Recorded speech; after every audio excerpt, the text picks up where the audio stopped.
We got some really good speakers today, and we'll get started with having you hear a little bit from Mr. Terry Raposa. Thanks, Jeff. Okay, I'm going to start this off like I always do with a prayer, because that's kind of what I do. Okay. Father God, we thank you for this day, Lord, and the blessings you've given us with our families. This beautiful country you've given us to be stewards over. And Lord, we understand that liberty is what you've given us. Our rights come from you, Lord, not from any state or any government. And Lord, we just ask you bless us today, and that your perfect will be done. In Jesus' name, amen. Amen. Could all the veterans in here please stand? Please stand, all the veterans. Thank you. Give me a hand. Give me a hand. Keep standing, guys. Okay? Now the rest of you would rise, let's pledge. Turn around, the flag's right up there. I pledge allegiance to the flag of the United States of America and to the republic for which it stands, one nation, under God, indivisible, with liberty and justice for all. Now, let's have a moment of friendliness. Say hi to one another.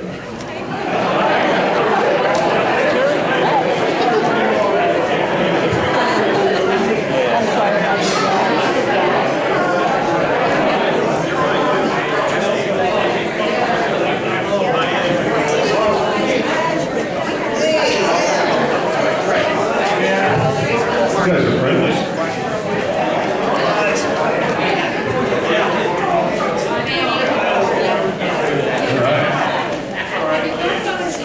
Okay, we'll go ahead and get started. There's a couple things I want to say first. First of all, we'll do some Q&A when we're done speaking. And that is Q&A, that is a statement, yes? Yeah, because you guys kind of want to ask questions and we want to answer them. That doesn't mean that we're going to have a platform. So, is that all right with everybody? Yeah? Yep. Okay, good. You'll notice that we have a Republican here. Because what we're going to do tonight is this is going to be something, it isn't tonight, is it? It should be tonight. But it's today. And what we're going to do is we're going to have audience participation. Yeah? Oh, you don't have to just sit there. I know for me, I've got the attention span of a gnat. So I like to have things done quickly, and I like to interact with people, and rather than just sitting here listening to a bunch of people bloviate. That's boring, huh? And liberty isn't boring, is it? All right, I'm gonna ask y'all a question. And I want to see a raise of hands, and I want you all to look around when you raise your hands. I want you to look around, okay? I'm going to show that I don't care whether you're a Democrat or whether you're a Republican or whether you're a Libertarian or whether you don't have a party or whether you don't care what party's in. Myself, no real affiliation. Mark Baird, because we understand that liberty's for the people, all people, isn't it? Yeah. It's for everybody, isn't it? And the Constitution was written not just with one party or another party in mind, was it? And God didn't just say, hey, I'm going to give you all these rights that you have, the pursuit of happiness. I'm only going to give that to one party, not the other, today. So I'm going to show how we're not different here. How many people in this room believe that we should have a limited government that isn't in every facet of your life? Raise your hand. Well, only 3 people don't believe that. Okay? Now, how many people believe that we should have a government that's fiscally responsible with your money? Oh, okay. Pretty unanimous. And how many people believe that the Constitution is the line in the sand that no one ever crosses, and we should adhere to it, and it should be our rights? How many believe that? Okay, well, let's talk about our rights. Let's talk about the fact that rights come from God, don't they? It's kind of like you really don't need to think about certain things, do you? You kind of know what's right and what's wrong, don't you? Now, is freedom the same as liberty? It's not, is it? Because liberty is freedom with morality. Anybody can have freedom. I can have freedom to do whatever I want. If I don't like what you say, we'll just go out and duke it out. That's not liberty. Liberty is freedom with morality. And something else too. Let's understand where we are as a nation. Two things. One is, we the people, in order to form a more perfect union, in order to form a more perfect union, because the founders believed, and were right in believing, that each state, Virginia, Massachusetts, etc., was sovereign, just like the sovereign state of England, France, Germany, and they understood that. So we, the people, in order to form a more perfect union, created the federal government, didn't we? How can it be that the creation now becomes greater than the creator? How does that work? It never works. It never works. And let's talk about the sovereignty of a state, okay? I'm going to have this young lady come up here for a second. Come on up here. Come here. Okay, come on up here. Come here. And I'd like this young lady right behind you. Come on up here. Come on. Okay? Come on. Okay? And I want to have that young lady right there. Come on up. Come on. Come on up here. Come on up here, ladies. Come on. Okay, just stand up here. All together. That's good. Try not to step on my cord. I'm limited here. Okay, now. Each one of these women can talk. Is that right? Can she talk? They can think, they can eat, they can breathe, they can exist on their own, can't they? They can totally exist on their own, can't they? Each one of them. So we all understand that. Now, if I ask these ladies, because they want to form a union of 3 individual entities that are totally functionable on their own, and they hold hands. I think she was putting your last $2 in her pocket. Did I create a union, or did I create one big lady? Yeah. Thank you, ladies. Appreciate that. Okay, now, let's understand something here. First of all, are there any public officials here? Any boards of supervisors, anybody here? Oh, good. Okay, a couple guys. Thank you, you guys. Thank you. That's great. Give a hand. That's good. Take care of the right? That's good. So when you stop and look at who you have representing you, in a lot of cases, there's a lot of people who retire from certain spots in office and make huge pensions. Huge pensions. Sometimes 4 and 5 times the amount of money that their constituents made as a family of 4. And as they do that, that becomes an entitlement thing, doesn't it? But as we look at a sovereign state and a sovereign county, you'll be able to make those decisions yourself, won't you? Yeah. Now, September the 3rd, 2013, Siskiyou County became the first county to sign a declaration and join the state of Jefferson, well, to propose the state of Jefferson and to put themselves in a position to say, okay, we want a seat at the table. Because that's what the declaration does. It gives you a seat at the table so that you can go through the process of the beginning of statehood. Why? Because California is too large to be governed. The second was MODOC. MODOC went 4-0. The third was Glenn County. They went 5-0. And that was interesting because we didn't even make a presentation to their board of supervisors. Anybody know where Orland is? Orland, California? Yeah, you guys do. Okay, Orland, California had a town hall, and it was at 10 o'clock in the morning, and we had over 200 people. But more importantly, we had 4 of the supervisors. The 5th one wasn't there because he had had back surgery. They heard what Mark Baird had to say. They listened to everything. They weighed what he had to say. And then they followed us to the second town hall that day, which was in Willows. Anybody know where Willows, California is? Okay. We went there. We were in Willows, and we had 250 people. And at the end of that, one of the supervisors walked up and said, basically, you know, we'd like you to talk to us individually. Mark did, and they took a declaration without even a presentation, 5-0. Then we went to Decatur County. The Board of Supervisors here did a special meeting. They had it at a special time, so that people who worked could get there. What a novel idea. They had it at 6 o'clock at night, and they had a presentation. Then they had another one at 6 o'clock at night where they did make a decision on what they would do as far as the declaration goes. They decided to put it on the ballot. So we'll put them on hold for a minute. Then there was Yuba County. Now Yuba County is one of my favorite.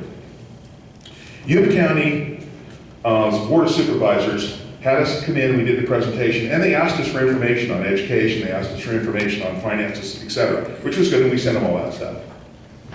So, we went back again about 4 weeks later, and they had done some discussion. They had heard from the folks in the audience. They had heard from people on their 3 minutes that they could address the discussion item. And one of them made a motion to accept the declaration and to sign it. And there was a supervisor named Roger Abbey. And Roger Abbey said something that sort of strikes home to me a bit. I'll tell you why. He said, I talked to my constituents, the main thing was a lot of them said they just thought this would be too hard. Well, you know, I'm glad that people think things are hard. How hard do you think it was for Jimmy Doolittle when he was asked to bomb Tokyo? And he had to do it with some 19-year-olds flying bombers off of aircraft carriers, and that had never been done before. He had to put black broomsticks in where the machine guns were to keep the weight down. He knew half of them would crash in the ocean. He thought he'd never get back. Well, what if he just said, yeah, you know, that's just too hard, I'm gonna go have a sandwich. Or how about the men that crossed the Delaware? And you could see the bloody footprints as they went to take a fort and bring back cannon and bring back munitions. What if they said, nah, it's too hard, let's just surrender to the British. Let's sit down, let's have some soup, let's get warm, let's just surrender. Or how about a little boy who's born with his spine sticking out of his back? How about this little boy? He's born that way, he gets into a wheelchair by the time he's 2. He's never gonna walk, ever. But you know, he wants to make friends. It's hard to make friends. Not that kids are cruel, it's hard to make friends because you've got a disability like that. It's tough to make friends that way because kids can do stuff you can't do. Then he gets scoliosis.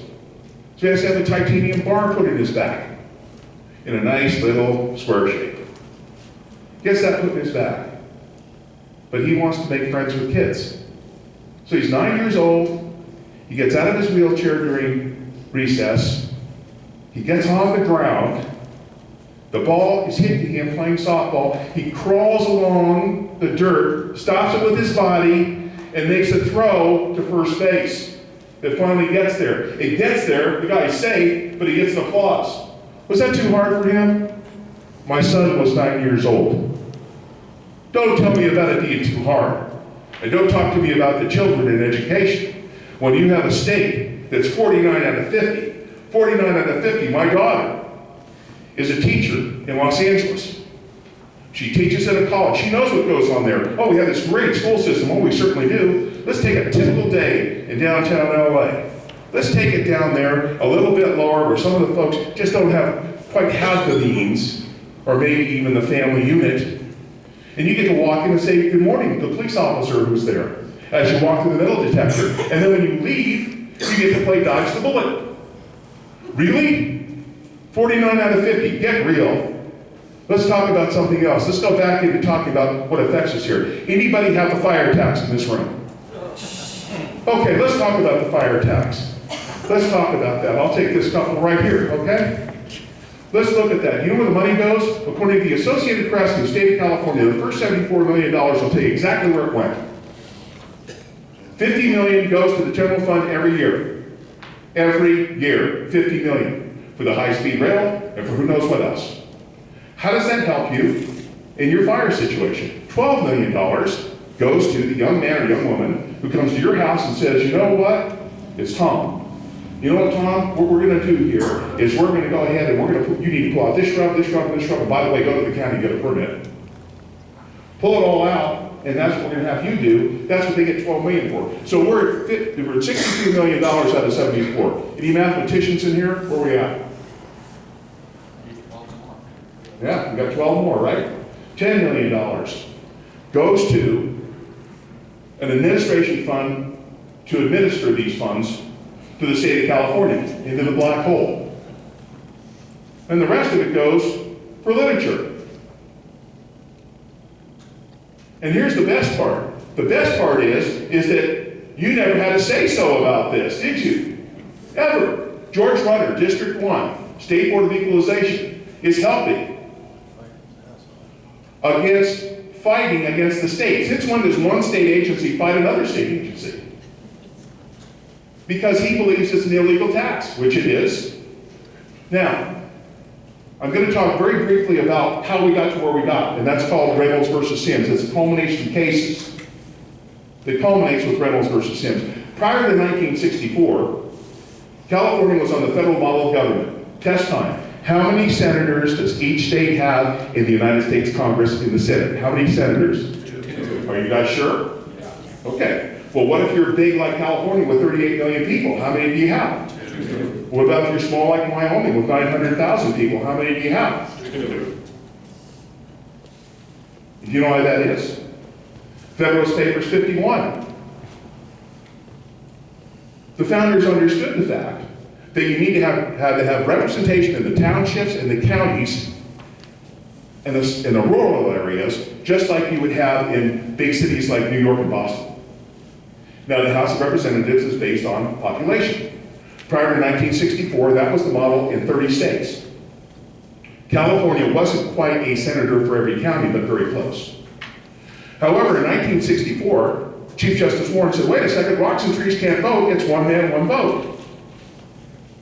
So now, the representatives leave a lot of these counties, the senators, and they go to the counties that have more population. So now, instead of maybe 15 senators in 22 counties that now are proposing to be in the state of Jefferson, we've got 3. Los Angeles County alone has 11 and 24 representatives. We have 3 and 3. You guys all have a brochure, it's on the back of your brochure. If you have a football game and you're playing 11-3, who wins? How about 24-3? Who wins? Now, let's get back to Tom, because he's mad about this fire tax. Well, he goes ahead and he emails down south to the representative who put the bill in, who got this law going. He emails down there, they don't respond. Why? He's not their constituent. So he makes a telephone call. Where are you calling from, Tom? Well, I'm calling from Tehama County. Well, I'm sorry, you'll have to talk to Mr. Daly. So finally he gets mad and he writes a handwritten letter. That's it, I'm writing a handwritten letter, which I've been told counts as 1,000 voters. It gets sent back to Brian Daly because of the zip code. It's not in that particular assemblyman's area. Isn't that called taxation without representation? State Board of Equalization, a lot of them think so. Now, when this happened, it changed 30 states. And what happened is that Chief Justice Warren based this on the 14th Amendment, which means that a man of a certain race could not be charged or convicted of a crime that a man of another race would never even be charged for. That's called equal protection under the law, isn't it? Well, why are we passing other amendments about voting if that's the deal? Because the voting is not equal protection under the law. Here's the other thing. Got a lot of people that have said, this whole thing, I just don't see it working. Well, right now, we're going to go back to Roger Abay back in Yuba City. We're going back to Roger Abay in Yuba County. Roger Abay said, that's all I've heard from my constituents, it's too hard. But he said, you know what? I'll bet in 1964 they thought civil rights would never happen either. I will second that motion, and Yuba County went. Followed by Sutter County, 5-0. Then we'll go back to Tehama County. They put it to a vote. 57-43 in favor of the Declaration of the State of Jefferson. Lake County, Lassen County most recently. That's 8. Yeah. So really and truly, when you look overall at the picture, do you want liberty? Now, I'm going to do something else here because I've got the microphone. Yeah, she said, is that liberty? Well, what I'm going to do is I'm going to ask you guys some questions. The people that are sitting up here are not the kings of Jefferson.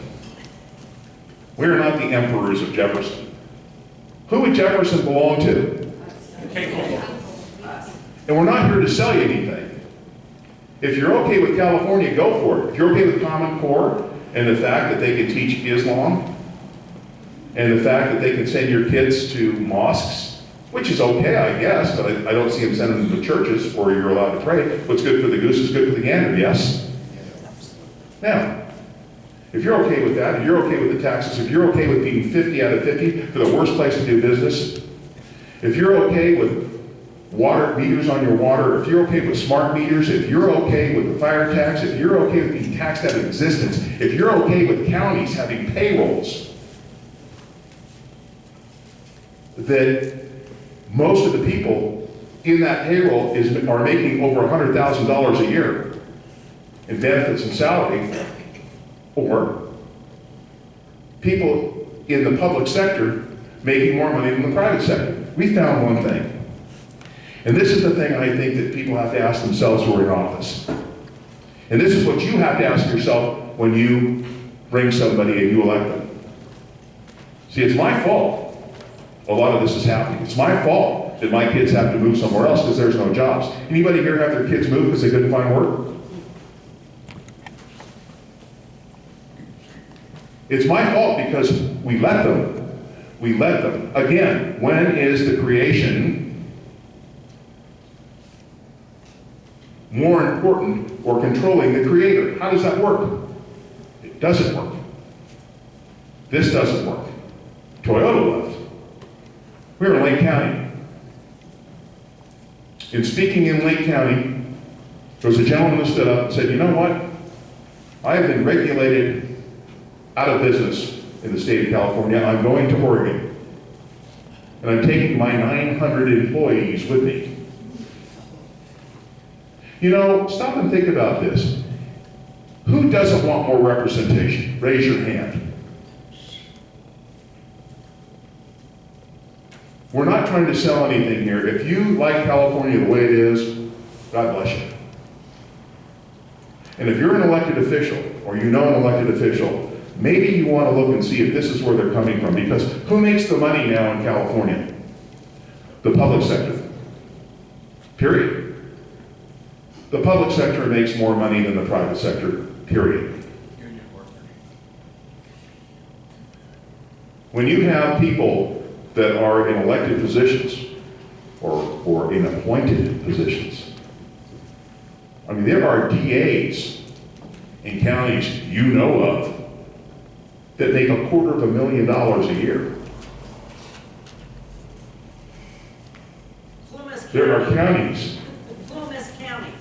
There are counties that have payrolls that would cost each woman, man, baby, human being $247.96 just to exist a month. We are being taxed at a rate and taxed out of existence in California. We've had every right taken from us. And in a minute or two here, I'm going to bring up Red Smith, who is going to have stuff that he's going to bring out in the back that's going to make you're going to want to pull your eyelashes out. And then Steve Barrell can out and tell you what the state of Jefferson could be. But I want to close with this. If you have an elected official or you are an elected official, this is the question you need to ask yourself. How does this help my constituents, or how does this hurt my constituents? Or are you saying, how does this help me, or how does this hurt me? Ladies and gentlemen, Red Smith.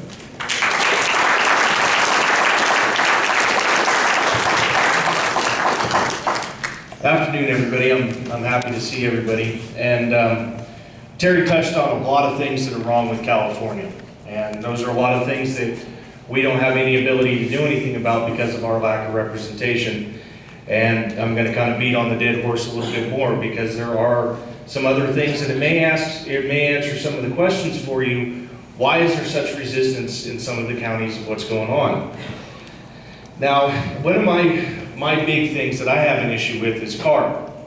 How many people here know what the California Air Resources Board is? Okay, how many people know what the California Air Resources Board is doing to the state of California and our economy?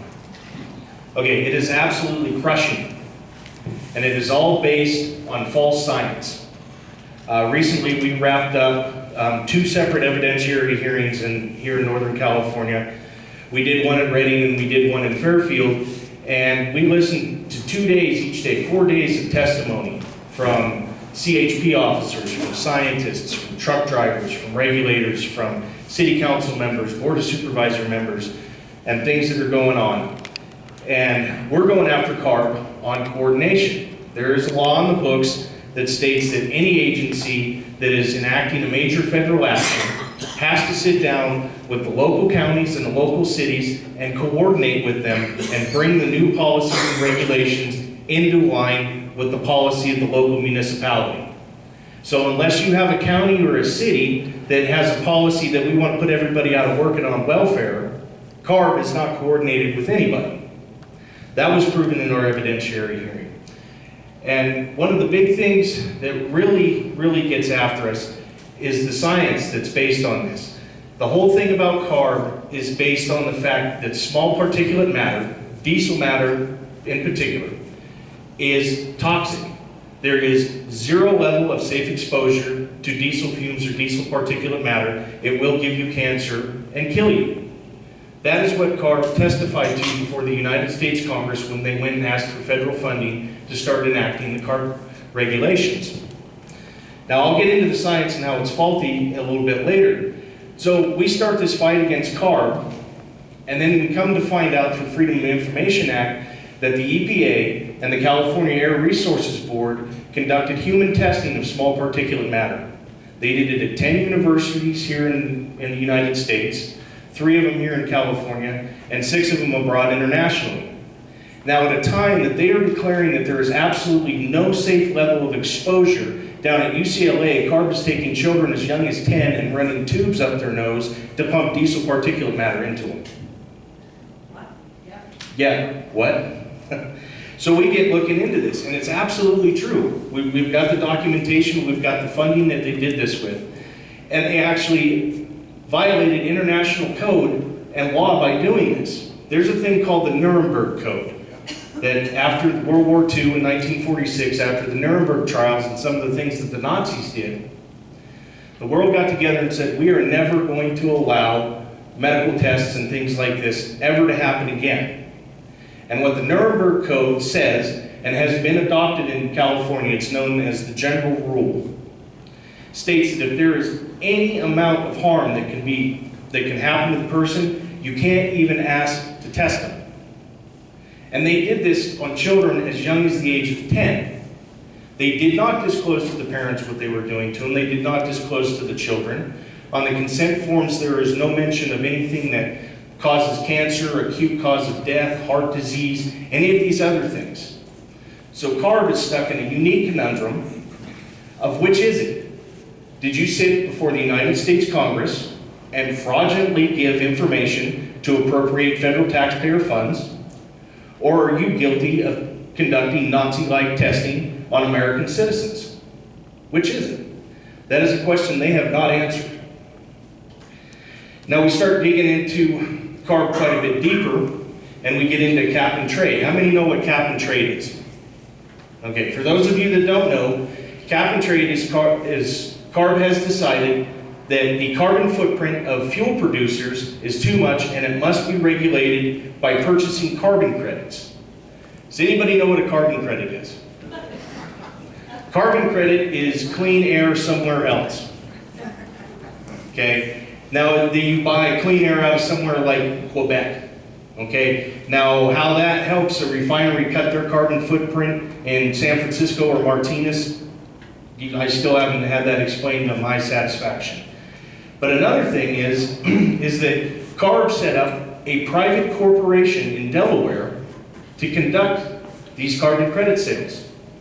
So you have a public agency that is supposedly answerable to the people that are in control of a private corporation that is conducting sales of carbon credits. And up to this time, it's been worth $1.5 billion.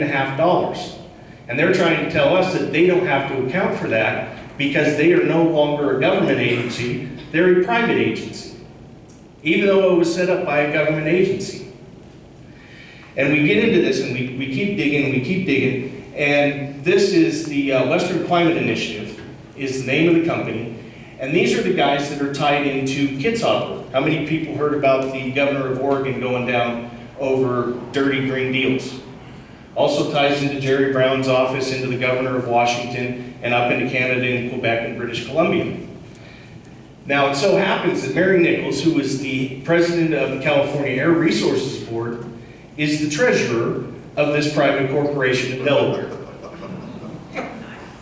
The president of Western Climate Initiative is the head of the assembly in Delaware, and her wife is one of the mortgage bundlers from Bank of America that got busted for the mortgage bundling scheme. These are the people that are running the California Air Resources Board. And everything that they have done is based on the small diesel particulate matter. And we heard testimony from two very good scientists. One of them, who had a job at UCLA, was actually part of the CARB board and went to CARB as an employee and said, all of this science that you're basing this on is false. It doesn't meet the criteria for good scientific method. The methods that you're using to find these deaths is fraudulent, and this is no good. CARB fired him, UCLA fired him. He went and fought his court case against UCLA and CARB and was recently just reinstated because the court found with him and everything he said was true. Now, this is how CARB comes up with the idea. Can I get a bottle of water? Sure. This is how CARB comes up with the idea that small particulate diesel matter kills you.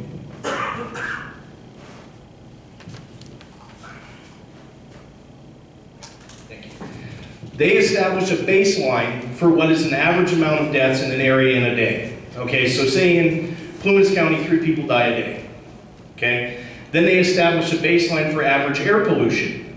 Okay, now say 5 people die in Plumas County tomorrow, and the air quality is elevated. Could be elevated from pollen, could be elevated from dust. It doesn't matter. Those extra 2 deaths are caused by small particulate matter. Okay, to really bring this home, think about it this way. September 11th, 2001 in New York City, there was an accelerated number of deaths. Okay? There was an accelerated number of air pollution. According to CARB logic, those 3,000 people that died in the World Trade Center died from small particulate matter. That's how they base their science. It is completely fraudulent. And what we're talking about in small particulate matter is 0.025 microns of exposure per million liter part of air.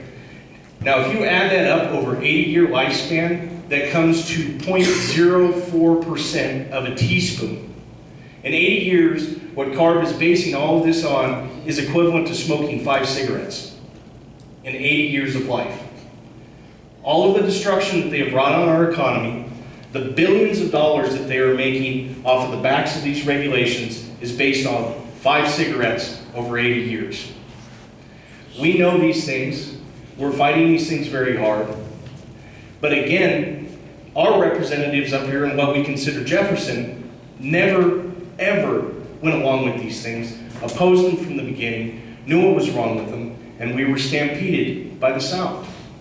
So where is all this money going? Well, we know 25% of it's going to Jerry Brown's high-speed rail system. Okay? Now, how many people know that Jerry Brown's high-speed rail system just issued a $1 billion contract to Richard Bloom? Who knows who Richard Bloom is? Dianne Feinstein's husband.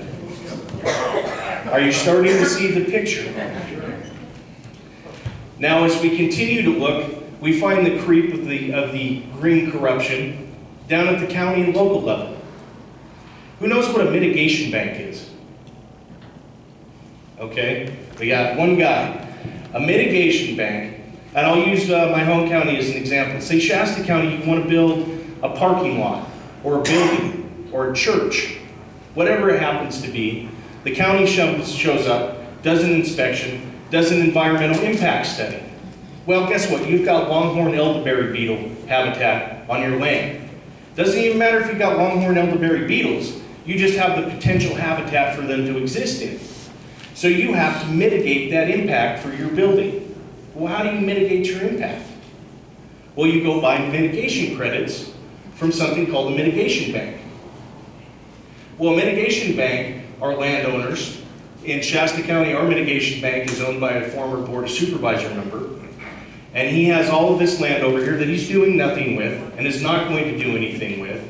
And you pay him to continue to do nothing with his land. That's what a mitigation credit is. Okay? Now, the funny thing is, particularly in Shasta County, I can speak to because I've researched it, and we're starting to find it in other counties, our particular mitigation bank is a heavy donator to a 501c3 nonprofit organization that happens to be the lead campaign contributors to 3 of our Board of Supervisor members. So if you don't pay your dues on your mitigation credits, the Board of Supervisors sicks the county on you. They find something, fail very shrimp or whatever it happens to be. You pay mitigation credits to their buddy, former Board of Supervisor member, and he funnels the money into their campaign. And we're coming to find out this is going on all over, especially up here in Northern California. Now my next question is what can we do about it? Change states. Great. Get a new state that actually has the representation to do something about it. And I could go on and on about other things. I could go on about how we're at 28% of our economy from where we were in 1994. The fact that we have lost 72% of our gross domestic product up here in what would be the state of Jefferson. The loss of mining, the loss of fishing, the loss of timber. Why is it that we have lost everything since we started protecting it? Why is it that our forests burn down to the ground to the point that the ground gets so hot it turns into glass where nothing will grow again because we're protecting it? And a lot of people, like Terry said, we get hit that it's too hard. I don't want to hear that. I have some words for that I won't say in mixed company, for it's too hard. And the other one is that we can't afford it. Okay, well your brother county, Lassen, gets back 13 cents on the dollar from the state of California. Would they be better off without the state of California? Absolutely. We all would. Steve's going to touch on that and help to explain that. I'm going to tell you a little story too and help tie in the ties that we have with each other up here in the North State. How many people know that Lassen County used to be part of Plumas County? Okay. How many people know about the Root County Board? All right, I got one guy who knows the Root County Board.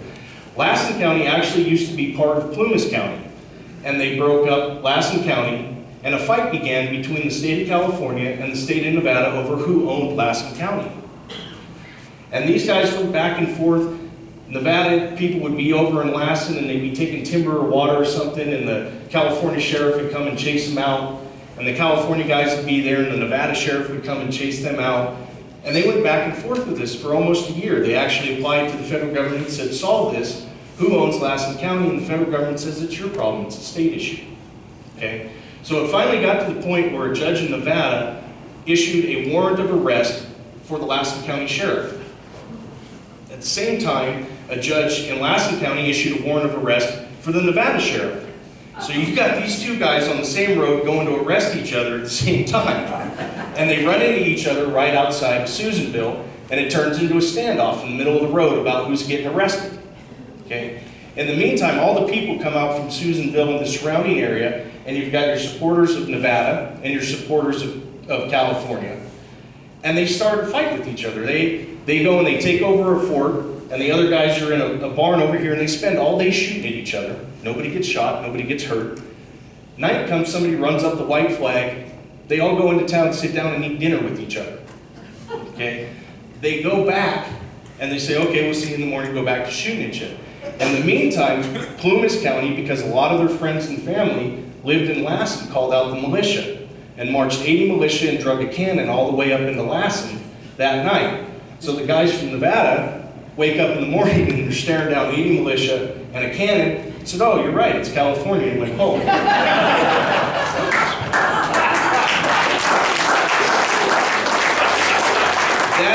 That is the kind of ties that we have with each other. Lassen's like your guys' little sister. She's in the fight. Are you going to get in there with her? Thank you.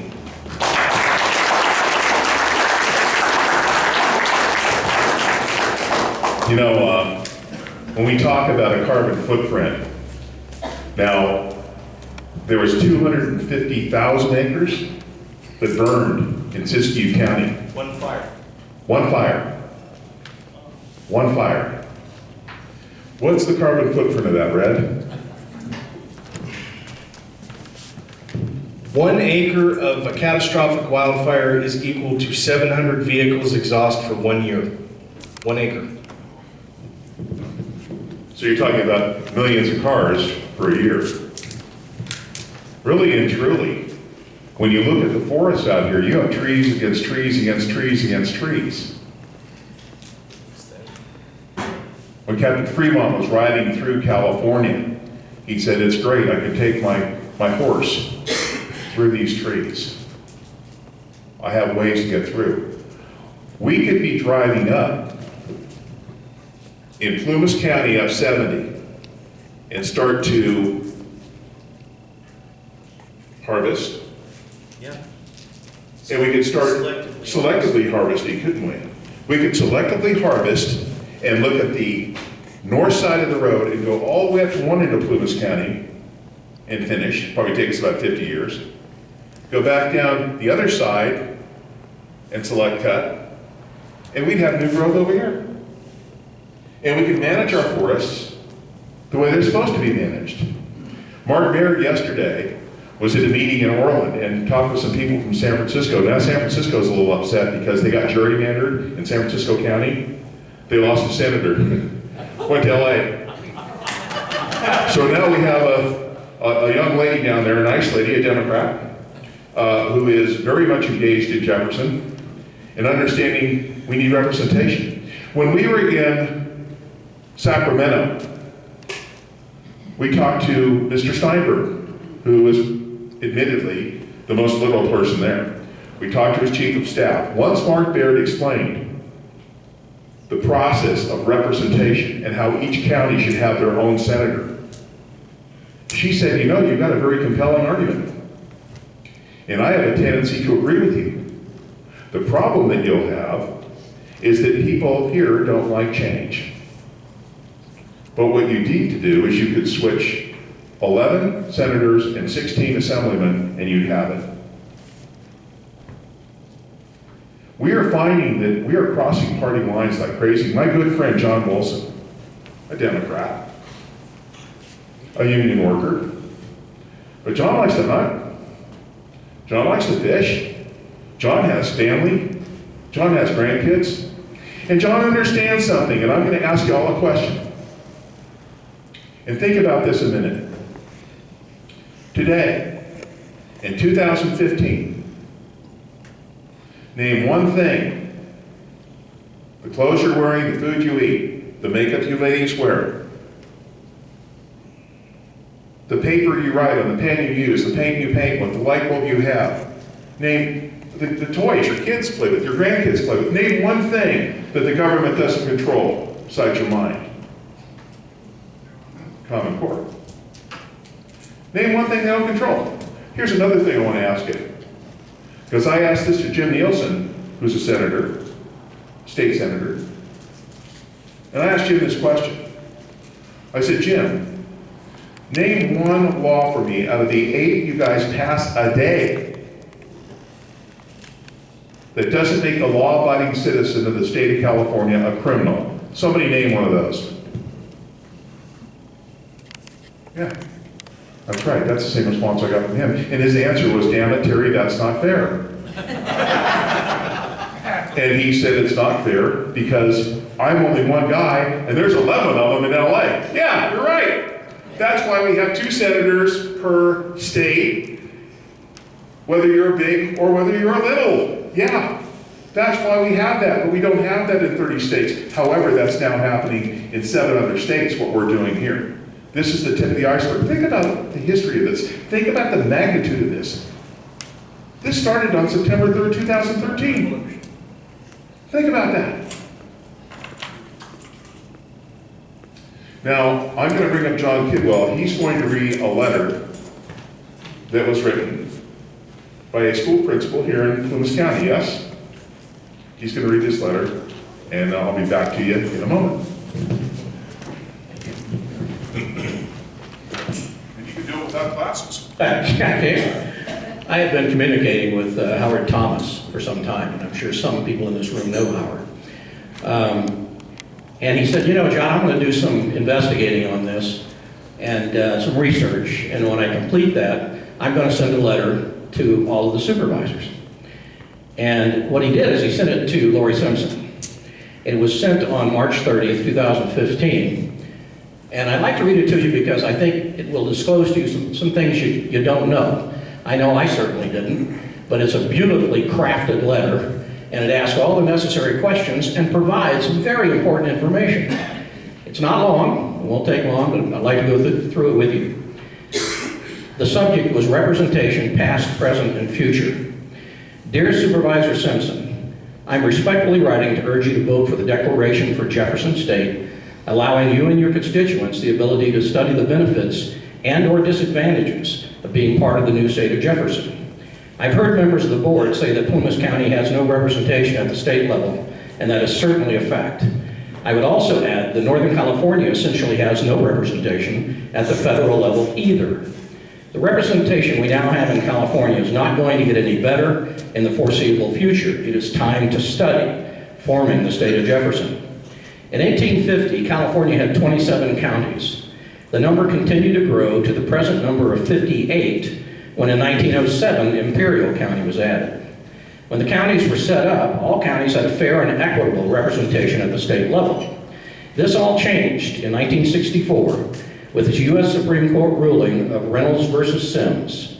Reynolds versus Sims set off a legislative nightmare in this country. The Supreme Court decision took away the representation of many counties and gave it to the large cities. I'm actually feeling emotion over this as I read it.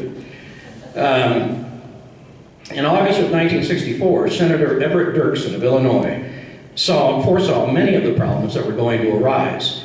Senator Dirksen led a fight to pass a constitutional amendment that would allow for unequal legislative districts. He warned, the forces of our national life are not brought to bear on public questions solely in proportion to the weight of numbers. If they were, the 6 million citizens of the Chicago area would hold sway in the Illinois legislature without consideration of the problems of their 4 million fellows who are scattered in 100 other counties. Under the court's new decree, California will be dominated by Los Angeles and San Francisco. That was in 1964. He was certainly correct. Northern California has been left with little or no representation for its 1,900,000 people. It is time for a new state to be formed that restores the representation to the northern counties. In 2011, Plumas County became part of Assembly District 1, consisting of all or part of the 9 northern counties of Butte, Lassen, Modoc, Nevada, Placer, Plumas, Shasta, Sierra, and Siskiyou. The total of these 9 counties have only 1 representative to the state. Plumas County is also a member of Senate District 1, which has all or part of 11 counties, consisting of Alpine, El Dorado, Lassen, Modoc, Nevada, Placer, Plumas, Sacramento, Shasta, and Siskiyou, and Sierra counties. In 24 Northern California counties, there are only 3 representatives to the state assembly out of 80 representatives statewide, and only 3 senators out of the 40 state senators. Consider what a new state will do for Plumas County representation. In a new state, each county would receive more representation than it has. Presently in the state Senate, Plumas County has at best 1/11th of a state senator representing Plumas County. With 40 state senators in California, Plumas County has less than 23 10,000ths of the total state Senate representation. At the present time, Plumas County is represented in Assembly District 1 by 1 representative covering all or part of 9 counties, or at best 1/9 of a representative in the Assembly District 1. There are 80 representatives in the state legislature, which makes Plumas County's representation less than 14 10,000ths of the total representation. In the new state of Jefferson, Plumas County would have far more representation to the state, both in the Assembly and the Senate. Of course, all of this would be worked out in the first State of Jefferson Constitutional Convention, of which the Plumas County Board of Supervisors would be represented. At which, yeah. At the federal level, Jefferson State would have 2 U.S. senators and 3 representatives to the U.S. House of Representatives. With a population of 1,900,000 in the state of Jefferson, we would be ranked 15th above the smallest state in population, Wyoming, and just below New Mexico. I believe that you owe it to your office and to your constituents to learn more about what a new state would bring. It is up to you as a board member to find out about the possibilities that a new state would offer, and then inform your constituents of the findings. You can best do this by signing a declaration stating that you are interested in looking into establishing a new state, giving everyone more representation. And that's what this is all about, folks. That's all we're asking. We just want a signed declaration that would enter, where we would then enter the conversation, okay? Giving everyone more representation. Quote, "No one more sincerely wishes the spread of information among mankind than I do, and none has greater confidence in its effect towards supporting free and good government." That's Thomas Jefferson. I've lived in Plumas County for over 45 years, and in that time I've seen the county slowly but surely slip into nearly every aspect of our lives. Don't get me wrong, I still believe that Plumas County is one of the greatest areas in the state. However, with the continued lack of representation, we will never be able to realize our full potential. Do not be swayed by the local few who say that this is all about destroying the environment and ruining our schools. Nothing could be farther from the truth. It is all about representation. I urge you to vote for the Jefferson State Declaration so we can all have the opportunity to study what benefits and/or disadvantages that would come with a new state. Sincerely, Howard Thomas.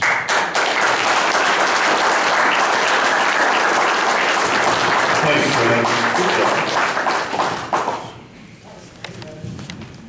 Well, that's somebody who is a constituent of this county, isn't it? You see, because if it's going to happen, it's up to you guys. You know, and when you look at things economically, is the fire tax something that's going to happen and affect my son and my daughter-in-law and my down in the Bay Area? No. Affects you up here. How about the new gas tax? Yeah.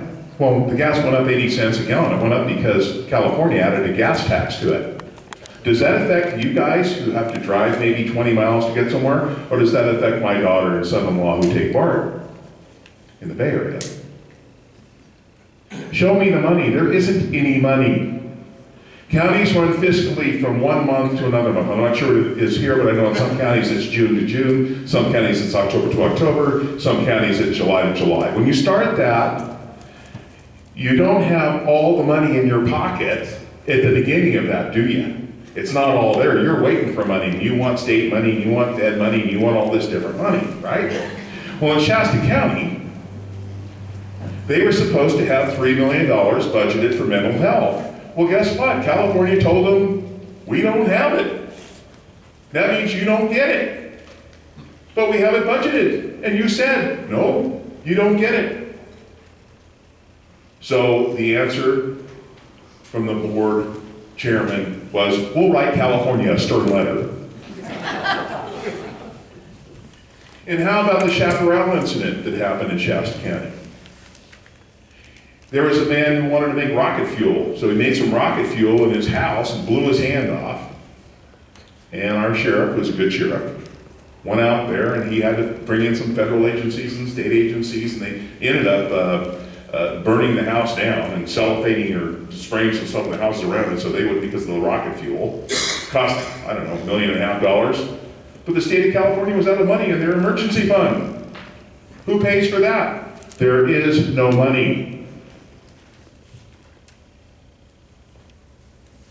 The other thing is, too, I was at another county, and they said, how do you exist without California's money? How does it happen if you don't have California? How do the other 49 states get by without California's money?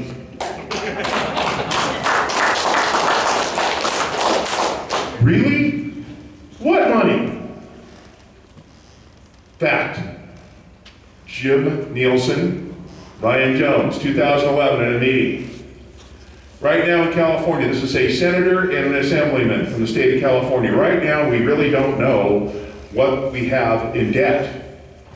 We don't know what it is. We think it's somewhere between 90 and 150 billion, but we don't know. To quote Jim Nielsen, we have so many state auditors, they still don't know how much money we're in debt. October the 10th, 2013. At 10:30 in the morning, I'm on the phone with Jim Nielsen. I said, Jim, remember when you talked to us in 2011? He said, yeah, I did. I said, remember you were talking about being 90 to 150 billion dollars in debt? He said, yeah, I did. I go, well, what do you think it is now? He goes, I don't know. It's 417 billion. $949,749. He was quiet. I talked to our congressman, Doug LaMalfa, December 2014. I asked the congressman, what are we looking at in unfunded liabilities? He said, well, we're looking at a lot. I said, I heard that we were looking at somewhere in the neighborhood of $90 trillion. Is that true? Yeah, that's true. In unfunded liability, everybody's worried about the 17 billion that we're in debt. It's the 90 trillion we're in debt in unfunded liability. I said, therefore, sir, would it be reasonable to say that California could be in debt $1 trillion? He said, not only reasonable, but probably factual. If you look into the money that the government employees are paid, now I'm not begrudging anybody here, don't get me wrong. But you know, if you're living in some place like Sierra County, you know, and you're making $130,000 a year, you probably live okay, you think? I mean, I'd be struggling a bit probably. And then you retire on $115,000 of that. And then you're going to be a champion for liberty, or you're going to be a champion for right, or you're going to champion the children, or you're going to champion, fairness. Really? How does that work? What could Jefferson be? What if Shasta County didn't have to just get back 13 cents on the dollar? Or Alaska County didn't just have to get back 18 cents on the dollar. Or Siskiyou County didn't just have to get back 12 cents on the dollar. What if they said California, or the state that they're in, Jefferson, for example, the amount of money they need to run the state, and the lion's share of everything goes to the county? Just 50 cents. 13, 12, 18. Salaries, or counties, where almost every employee, City of Reading, 750 people, $92 million payroll. Do the math. 650 million in unfunded liabilities. Do the math. It's out of control, isn't it? What could Jefferson be? What could Jefferson be? What are the possibilities? Ladies and gentlemen, Steve Barrett.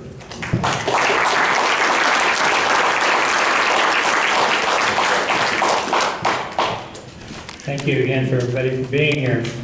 They say I'm soft-spoken, so if you can't hear me, just give me the thumbs up. I use cheat notes because I've been going through about 33 counties, so I want to be exacting in what I say. We're talking about the possibilities in Plumas County. I went through your 247-page budget book, very exacting. Excellent statistics in there. When I look at the beginning of the book, they talk about the amount of property taxes that are used for the general fund. In that number is about $14.5 million. Pretty hefty slice of cash there. But do you know how much you collect in secured and unsecured property taxes in Plumas County? Throw out a number. $3 million. I like the first number you had there. $39 million. Where's the missing piece? 14.5 of it's recognized in your budget as part of your income stream, but you're actually collecting $39 million plus. Somebody took it, okay? I think it has a bear and a star in its mouth, okay?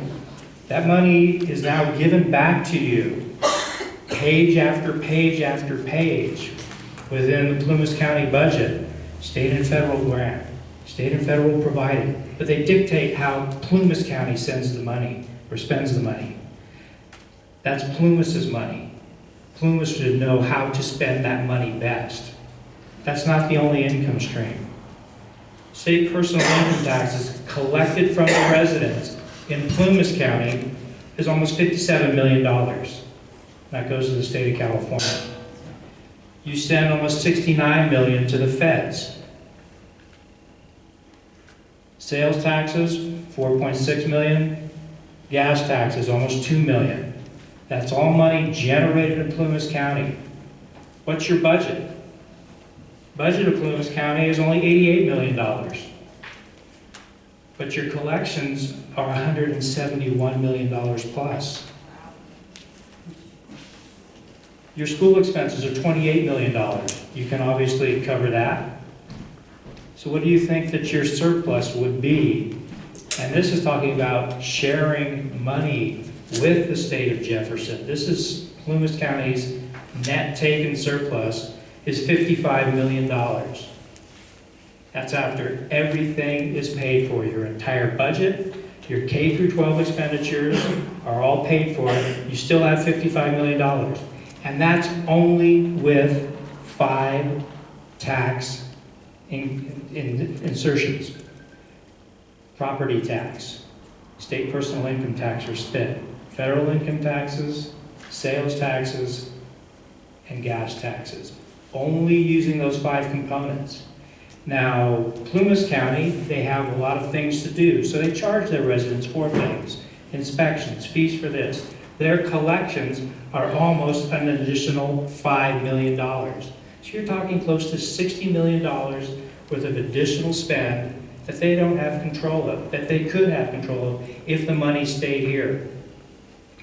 Many of you may have seen that we have the financial model on SOG51.net. You can go in there and play with the tax rates, you can increase them, you can lower them, you can change the split that the state gets versus what the county gets. It's there for your use to play with, to tune, to get the optimal amount of tax revenue required to run the counties, to run the few state functions. Now the state, unlike California and its 570 agencies, will not be running anything. It will be an advisory body. If you have engineering that you need done, they'll send out a couple of engineers to help your engineers help work something. So you need a road or a bridge. They're not going to come build it. Plumas County's going to have to come build it. Shasta's going to have to come build it. Every county is going to be doing the things that the state used to do, but you choose. What's important to you? Is it roads? Is it health? Is it education? You pump the money where you believe it needs to go. And how do you do that? The greatest thing is you have 5 people that represent you. On a local level, that's where government belongs. Your money and the people that you elect, finding where that money goes. So that's what we're talking about, what the future of Jefferson looks like. Terry didn't talk about it at all, but how many senators do you think that you'll get per county in the state of Jefferson? One. Could you imagine 20 counties with a Senate of 20 senators? Equal representation for all. The Assembly, like it's done today in California, will be done by population. So that would ensure, like the Republican form of government, we were guaranteed in Article 4, Section 4 of the Constitution, would become a reality again. Reynolds versus Sims said our Constitution was unconstitutional. Can't happen. But we've seen what the results have been over the last 50 years. We went from $5 billion in debt around that time. What we use here is a conservative number in Jefferson, because we're going to have to pay this off in the formulation. We recognize $340 billion worth of debt that came out of the LAO's office, so we can pay our fair share of that debt over 30 years when the state of Jefferson is formed. So we end up owing them about $520 million a year for 30 years to pay off the $15.6 billion that we owe. Because who lived in California when this was all happening? We were. We're all at fault. We're moral people. We're going to take our share of the debt and pay it off. And we're going to get it down to 0. Now the unfunded portion, I hear 900 billion, 1.2 trillion. We really don't want to get involved with that.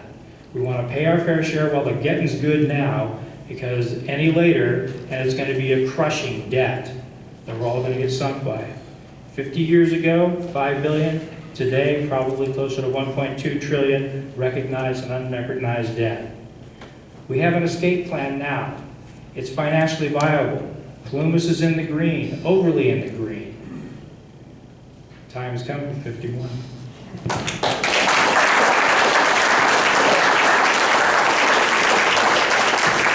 Yeah, Steve's been a breath of fresh air, and we drag him and his wife Diana with us everywhere.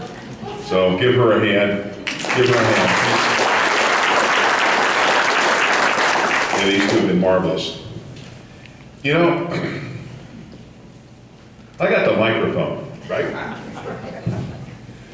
So I'm going to ask you guys some questions. Yeah, we're not the kings of Jefferson. I'm going to ask you guys some questions. Is that okay? I got the microphone, so I guess it doesn't matter, does it? Okay. How many people in here want a full-time legislative body in your state to where they're paid all year long, to where they're paid benefits for their whole life, to where they can make as many laws and rules, regulations as they want? How many people want that? That will be A. Or how many people want B, which would be a part-time legislative body?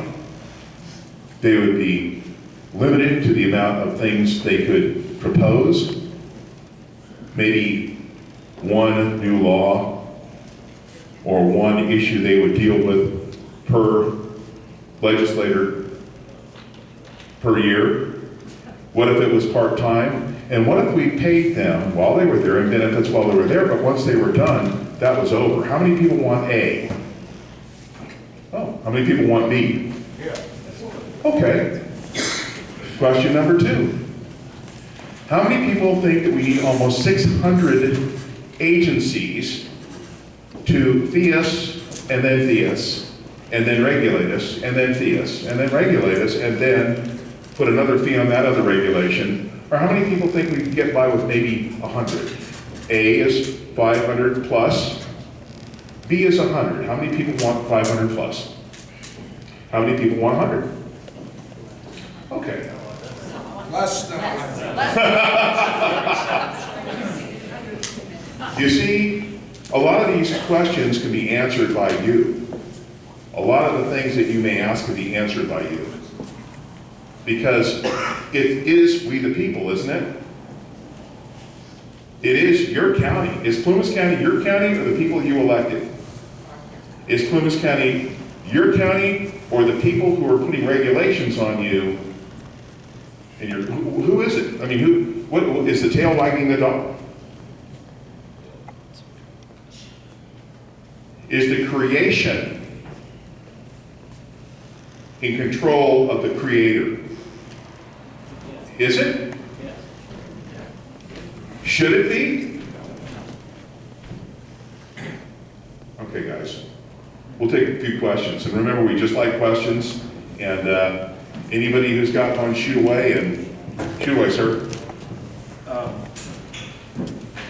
I've been asked by a friend that can't attend that deals with CalPERS. Those people that are currently vested in CalPERS and are concerned that if Jefferson splits, and we come in the 51st state, that they're going to lose their CalPERS, but most of all, how is CalPERS, and I now understand CalPERS, but how is CalPERS going to make up all the millions or billions of dollars without coming to Jefferson and expecting Jefferson to pay some of that money to the employees that are currently in Jefferson, currently paying into CalPERS? How is that going to be handled? Any one of us can take that one. For what it's worth, CalPERS is also bumping, or going to try to bump, the entire state of California by 30–31% in each county, and our county already doesn't have any money. So, Well, number one, CalPERS operates not just in the state of California. It's a multinational global corporation. They handle retirement funds all over the planet. So employees that are vested in CalPERS could work in Jefferson and continue to invest in CalPERS and ensure their retirement.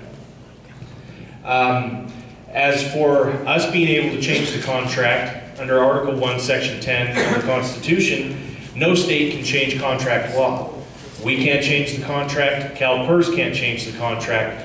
Just because we become the state of Jefferson doesn't mean CalPERS gets to redictate the terms of the contract. They can't do that. It's actually right in the Constitution in the first article. The other one that you said people were concerned about is whether they get to keep their money if they would get CalPERS. Well, if you move to the state of Wyoming, does California still send you your check? They do. You know, you can move to Guatemala and they still owe you your retirement fund. I would put forth that you're probably going to be in better shape in the state of Jefferson on your CalPERS because we will help to protect those CalPERS. We will not be charging you income tax on your CalPERS check. We will not recognize the ability of your CalPERS fund to be raided because of a bankruptcy declaration as the state of California is allowing to do. And for those of you that are invested in CalPERS, how many of you know that you are now coming under the purview of the United Nations because of the carbon footprint of your investment portfolio in energy? So I would put forward to you, if you're in CalPERS, you should watch Jefferson because we'll cover your butt.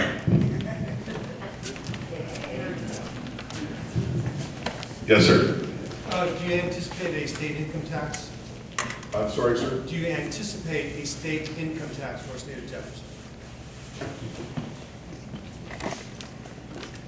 The model that's online was built with the California structure going straight across. So I used an average tax rate of 8%, and then the federal taxes were from a different site, and then property taxes are going to stay at 1%, and the sales tax at 8%. If we do this correctly, the state of Jefferson can, over 15 years, step down state personal income tax to 0. It cannot be done overnight. It's not reasonable. But over time, as the economy in Jefferson grows, it can be stepped down. This can actually be addressed when the Constitutional Convention comes in, how we can step this down and eliminate it. Same thing with the sales tax, try to cut away at that. So Jefferson is not going to be a tax-hungry state.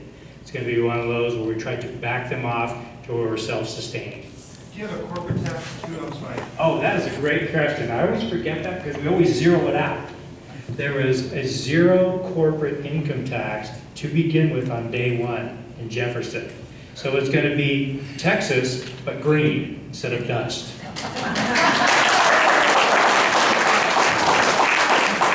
Yes, sir. I have a question about water rights as we convert, because right now, we're told it's just dealing with our groundwater rights. We already have rights from the Monterey Plan. But we also have Lake Davis is part of the state water system. How do you change over and take possession of that one from that state? Good question. Well, water rights in a lot of ways are water rights. You have them or you don't have them. A lot of the water flow that is handled on the federal level. What a lot of people don't understand is that all territory, including all navigable waterways and the soil under those waters, is in the sovereign domain of the state boundaries. That was set forth in 1864 in a Supreme Court decision. We own the land. A lot of people will ask, well, what do you do about all the federal land? They don't own it. We own it. They manage it under contract with the state of California. If we wish to continue to allow the federal government to manage the land, which I personally think we would be nuts to do in the state of Jefferson, we could allow them to do that. Now, nobody is talking about cutting off the water rights to Southern California, but what we are talking about is making sure the guy whose yard the river runs through gets access to that water first. Well, LA is increasing their output of water usage by almost 13%. We've cut back almost 27%, and our farmers and ranchers are getting cease and desist orders on watering their crops and their livestock. We're turning our state into dust. Okay, we are short 500,000 acre feet of water in the state of California for agriculture. We dumped 600,000 acre feet of water that was never touched by a single human into the bay for the Delta smelt. This is a man-made drought. Yes, we are having a drought, but the reason we have no water reserves is because we have been pumping water as fast as we can into the ocean. Now, would we continue to flow the water to LA? Of course, but we would make a deal. We will charge you a pass-through usage. You're going to pay us for the water going through, and in return, we will maintain the canals, we will maintain the infrastructure to make sure that the water flows to you, but we get it first, because it's where it originates from.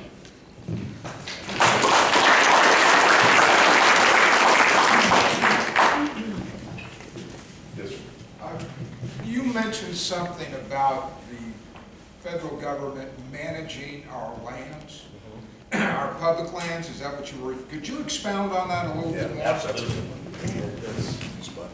Yeah, another personal pet peeve of mine.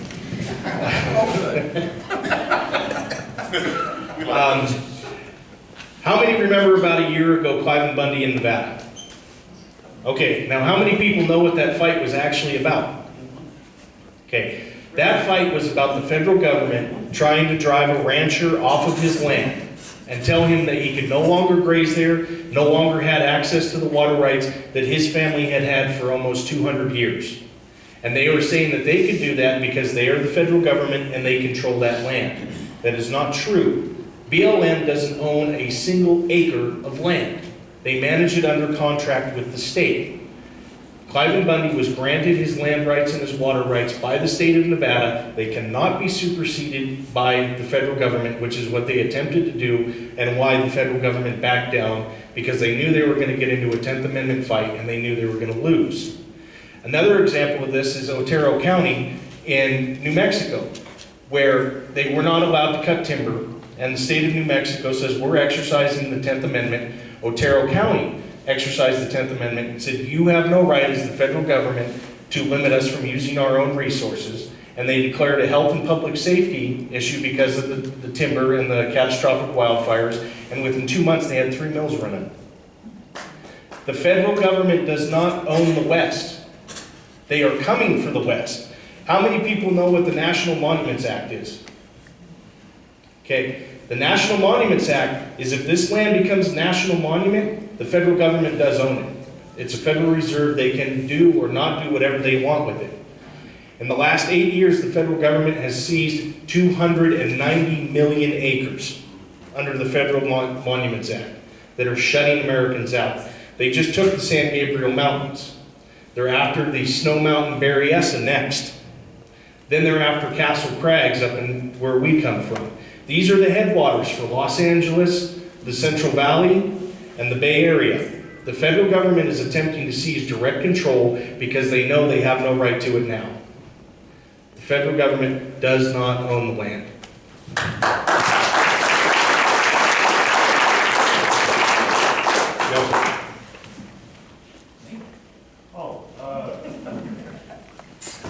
Thank you.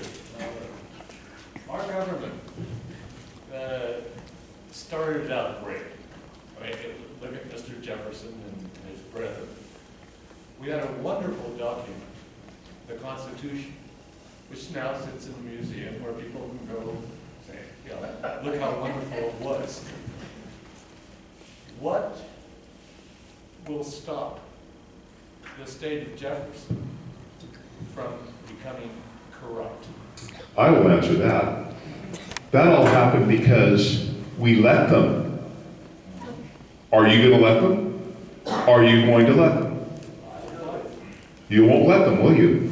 Well, we won't let them. Because the price of liberty, to quote Mr. Jefferson, is eternal vigilance. It isn't going home tonight and saying, boy, those guys were fun to listen to, especially the fat guy with the mustache.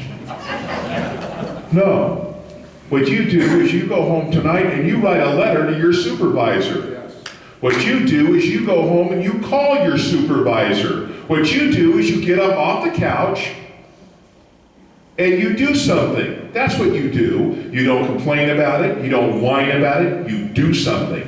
I am so tired of education. Oh, we need to get educated on this. We need to get educated on that. And I don't mean education in the formal sense. I mean educated on issues. Well, I need more information. I need more information on the... No, you don't. Your liberties are being taken away. Your rights are being taken away. You all know it. I don't care what side of the aisle you're on. That's all happening. Well, are you going to let them? No! And if, in fact, you're in a position to where I believe there is a meeting on Tuesday, yes, in your county? Yes. How many people are going to attend that meeting? That's all? Everybody should attend that meeting. Pardon me? I love you. I wanted you to say that. You're right. They work. That's why Tehama County said, you know what? We've got good law-abiding citizens that work. So we're going to have our meeting at 6 o'clock. Did anybody think of talking to the Board of Supervisors about that? Why do you meet at 9:30 in the morning? If you work, you can't get there. Because they don't want people there. Well, I don't think that's everybody's case. I'm just saying that that may be a question you might want to ask. They should have that meeting in the afternoon. They should have a meeting like that to where people can get there. That's why Tehama County did it. So did Sutter. Sutter County did that twice. Yeah. Lassen County moved it further in the afternoon, and they did it at the fairgrounds so that people would have an opportunity to speak, not in a teeny tiny little chamber where you can't squeeze in there. Can't even hear it. And you can't hear what's going on. Because again, here's something else I want to say, and I mean this with all due respect, but I've kind of had it with this when you speak at a Board of Supervisors meeting or a City Council meeting, and people get up there and say, thank you for allowing me to speak. What? That doesn't mean you have to be disrespectful. Ladies and gentlemen, nice to see you this evening. Ladies and gentlemen, nice to see you this morning. You're thanking them? You pay them? You put them in office? They're supposed to be doing your bidding, and they sit up there and you thank them for speaking? Really? Really? Really? Point being is that your supervisors, are they thinking, is this helping or hurting my constituents? Or are they thinking, how does this help me? And how does this hurt me? That's the question you have to ask. And sir, you had a question back there. No, I just had a comment. This is pretty simple. Can we just get a group of people that have been candid and go to Sacramento? Well, you know, when we went to Sacramento, because we've turned in declarations, and we've been to Sacramento quite a bit. And what we're finding in some cases, we've had some rudeness, some real rudeness. People are very respectful. You always want to be respectful. But you've got to hold your head up. And in some cases, we've gotten, I don't know whether it's sort of like the thing, the devil you know and the devil you don't know. I mean, when we were in Delaware County, we knew where they stood. You know, there's some people up there that basically believe in communism that are on the board. At least you know. At least you know where they're coming from. What I don't like is the guy who professes that he's for the people, he's backing the people, and then he waffles on everything. I do have to say one thing. I was at a Board of Supervisor meeting, who some of you might be familiar with, and Mark Baird had talked about representation, Reynolds versus Sims, how we should have a senator per county. Yeah, how we should have more representation. And at the end, a lady who was on that Board of Supervisors who sort of, when she spoke, the men were all quiet. I kind of wondered about that. But she spoke at the very end of it, and her comment was, well, this whole thing doesn't make sense. What we really need is to elect more representatives. Hey, you know, guy selected her. Just saying. You know, really and truly, we sort of get the government we choose, don't we? Yeah. So if you go to the Board of Supervisors meeting, and you guys, God bless you, I know what you're saying, because I have to work too. I miss them too, I'm with you. And I mean, but where does that pressure go? Tell them, hey, I want to come to this. I want my voice to be heard. And you guys need to move this meeting to a certain time. And I'm being a little bit strong there maybe, but I mean, you can be more polite. But really and truly, come on. You know, if this is going to happen for Plumas County or Sierra County, it's up to you guys. It isn't up to us. You need to speak. And I don't want to hear the thing, well, you know, you're sitting there in a Jefferson shirt and you're sitting there, I'm supporting it. That isn't supporting it. Supporting it is standing up there, and if you're afraid to talk, too bad. Talk anyway. Whatever you want to say, you get up for your 3 minutes, and if you're for them signing the declaration, you simply say, ladies and gentlemen, I believe as a citizen I don't have representation. I believe that one senator for every 1 million people and one assemblyman for every 500,000 people is not liberty, it's tyranny. I believe that you need to get a seat at the table in the beginning of this process and sign a declaration and sit down, or something shorter. If you go there and you show up and you don't say anything, shame on you. Say something. Because no one's going to hear a silent voice. Gary, when's the meeting you're talking about? I'll have John announce it. Tuesday? Tuesday at 11 a.m. Tuesday at 11 a.m., sorry. Tuesday at 11, yes, sir. Our biggest problem in this area, Portola County, is the economic development, community development. I'm looking right now, the Portola is trying to connect Reno. Why don't we just try to annex to Reno? Because Nevada's doing a better job in Colorado. All these are attracting businesses that we're driving away.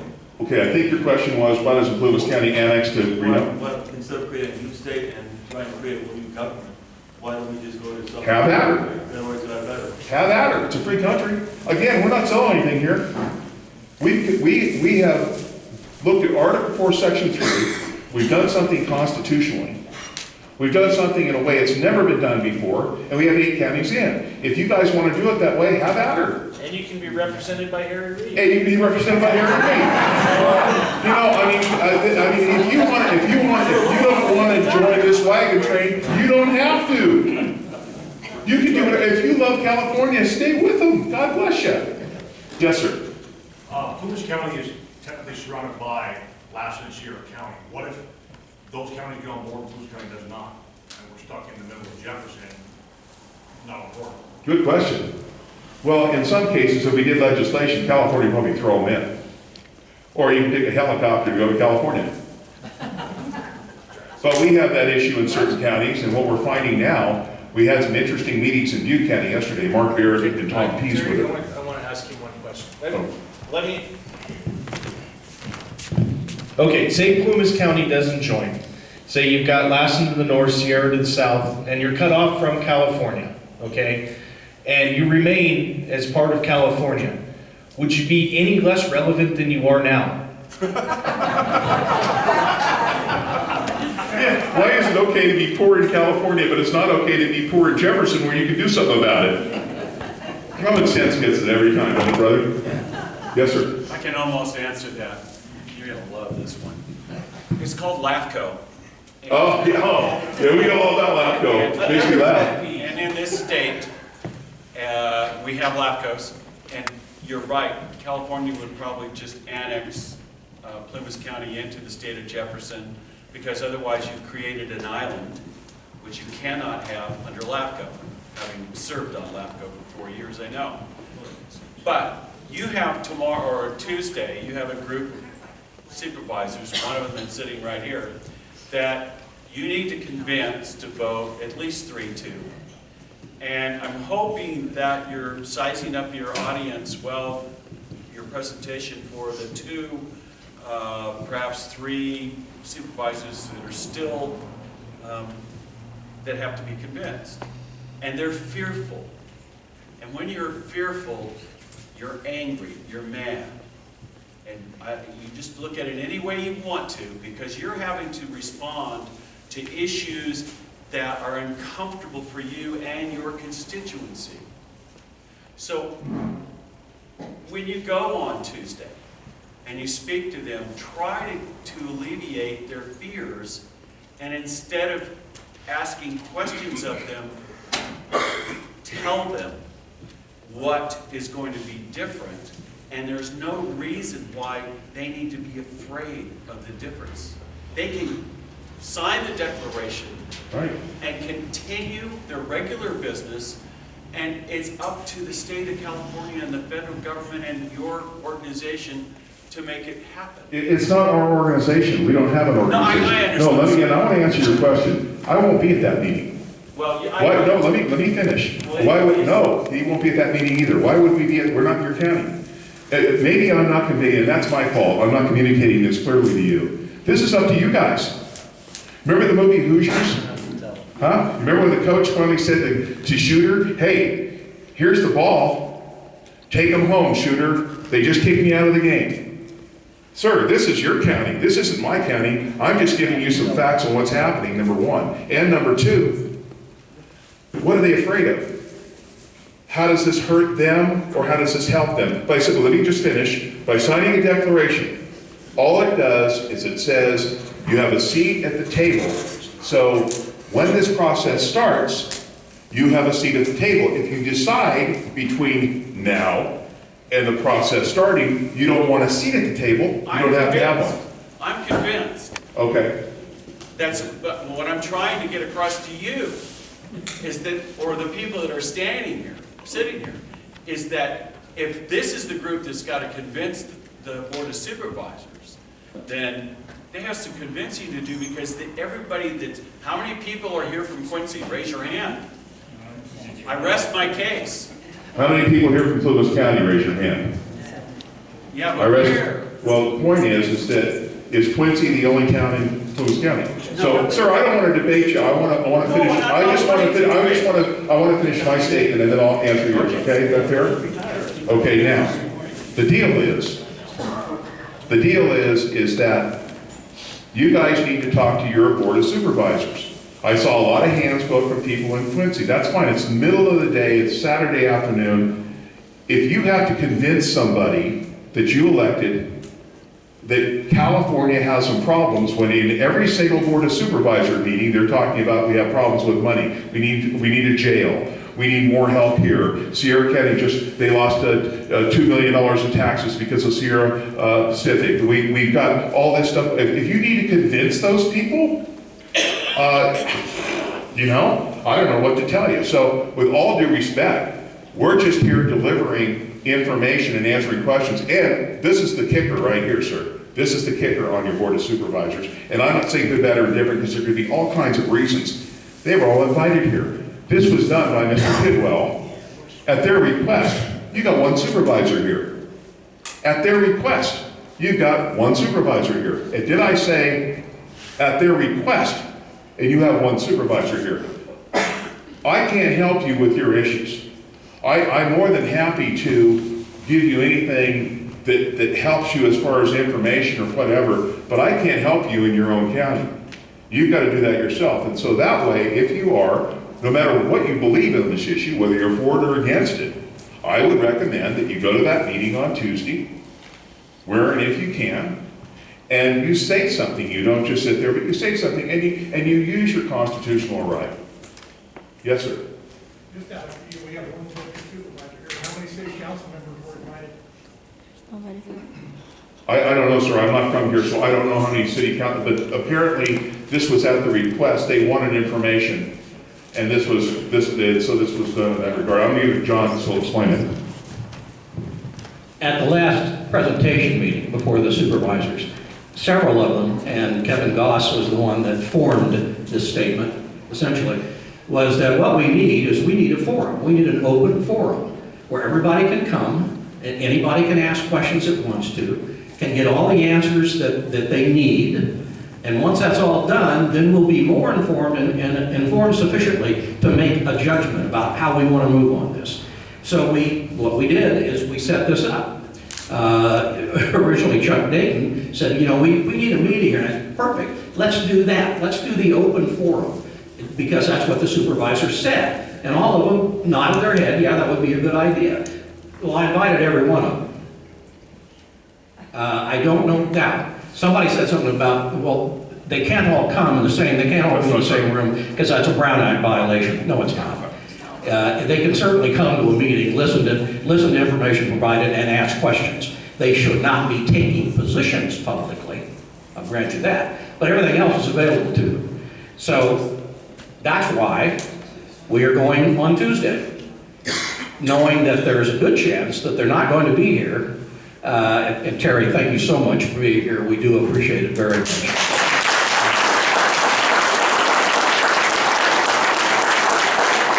Knowing they're not going to be here, that's when I asked if Mark and Steve, our son, by the way, would come and make that information known and answer the questions. A lot of the questions had to do with finances, and those of us that were there were not really able to answer them like this man can. He is a book of knowledge when it comes to that, and he's narrowed all that down to Plymouth County. So when we have the meeting on Tuesday, he'll be able to speak directly to the issues associated with Plymouth County when it comes to finances. Anyway, so I just wanted to make that point. They asked for this.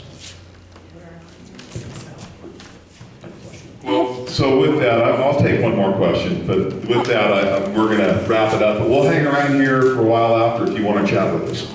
I have a question, Terry. Yes. What do you plan on accomplishing next Tuesday meeting? Because I was at the last meeting, and I found out that during the public comments and everything, only the opponents were given the opportunity to make a speech. The rest of them, they cut them off, and I think that wasn't fair at all. So I wanted to know, what do you plan on doing next Tuesday? What do you plan on accomplishing? Well, I don't plan on doing anything, but I'll see what John has in mind. It's an informational meeting. We're not there to debate the issues. We're there to provide information. We're hoping we're there to satisfy any concerns that the supervisors have. This is not listed as an action item on Tuesday. So we're not expecting them to take a vote on Tuesday. What we wanted to do is end this part. We want finally to get all the information to them that we possibly can or assist them to get that information, and then we plan to go back and ask for a vote. Okay.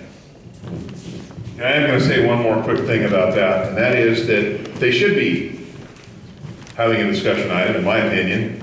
They should be voting on it, in my opinion. What do you got to lose?